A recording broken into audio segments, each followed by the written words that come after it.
Good afternoon. In this video, we're going to go over this week's options watch list.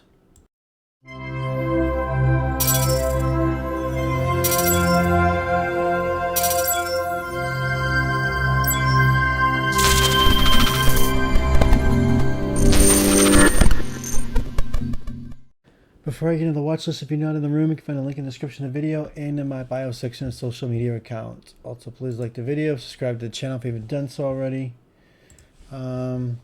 The put to call ratio right now I'm looking at is very low. I'm trying to see. It's at 0.42. It's probably the lowest I've seen it in a while. When was the last time it was this low? July 10th, 2023. What is it, 2023?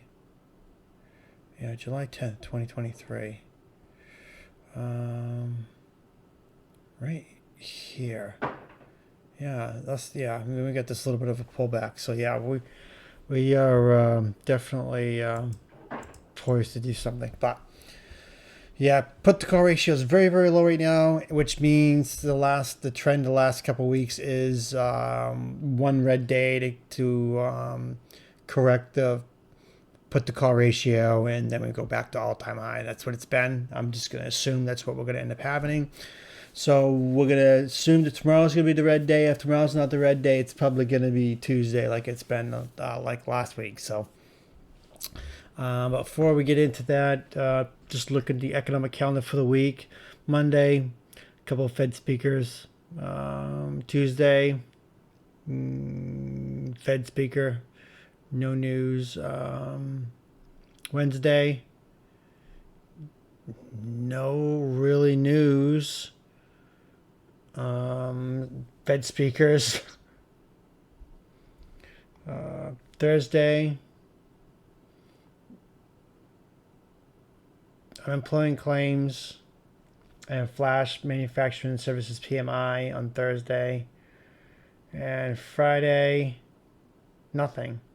Oh, well, we got consumer sentiment revised, and I'm sure they'll come in really low. The revised, but the economic calendar, the day that's going to matter is Thursday, and that's really not too much of anything. So quiet on the economic calendar front, but we get earnings coming up. The big ones are next week. I think we get Tesla this week, and something else, Boeing. I think I'm not quite sure. Maybe it's not Boeing. It's I don't know, some other one. I don't know, but yeah, there's another one. No Teslas this week, but anyways, like I said, looking for a red day Monday or Tuesday, then back to all-time highs. So hopefully we'll get a pullback to like 582 or 580, and we get a pullback to 580. Then we just go back to all-time high. I mean, the elections is coming up. They can't have a bad market. They can't have a red market. And they're going to make the market look good. So they're going to artificially inflate it like they've been doing for weeks, months, years. This is all going to come crashing down once elections is over with. But we have a lot of things happening in the world right now. Israel is supposed to take out, having a massive attack on Iran. And China is basically trying to prepare for war. I mean, we got a lot of things happening. Then we got Ukraine trying to get NATO power, which will piss off Russia, and so much uncertainty in the world, and the market doesn't care about any of it. The only thing it cares is the Fed pumping money into it to keep it up for elections. And VIX is at 18 as of right now. They keep propping up the market. I mean, VIX could come back down to 15, but VIX should be 25 or more based on what's happening. Well, not much is really happening right now. It's all just speculation and just words. But the words like that used to frighten the market and scare the hell out of it, but it doesn't seem to do anything right now. But based on what we've been doing for the last couple of weeks, we could VIX could pop to 19, then get crushed to 15. So that's where the low has been at 15. So that's what I'm thinking. But if something does happen, we could see something, the market really flush and VIX pop. But we'll just take it one day at a time and just try not to predict the future and just trade what we got. So get a nice big green weekly candle on Boeing. So I'd watch Boeing over 157 for push to 160, 165, 170. If something does end up breaking out, Boeing will probably end up doing pretty good on that, even though they had a massive amount of layoffs.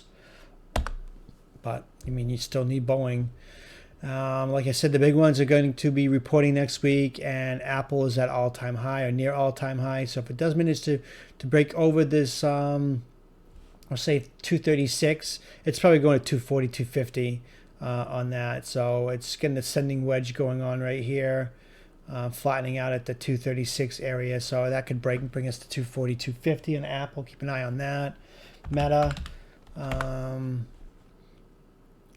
I mean, it's right now it's holding the 20 EMA on the daily, but it breaks below that. It gets underneath 574. We could end up seeing a drop to 560, 550, even 540 on Meta. So definitely keep an eye on that.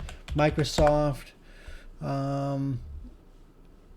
Get off my thing. Microsoft is still at head and shoulders on the weekly and the daily.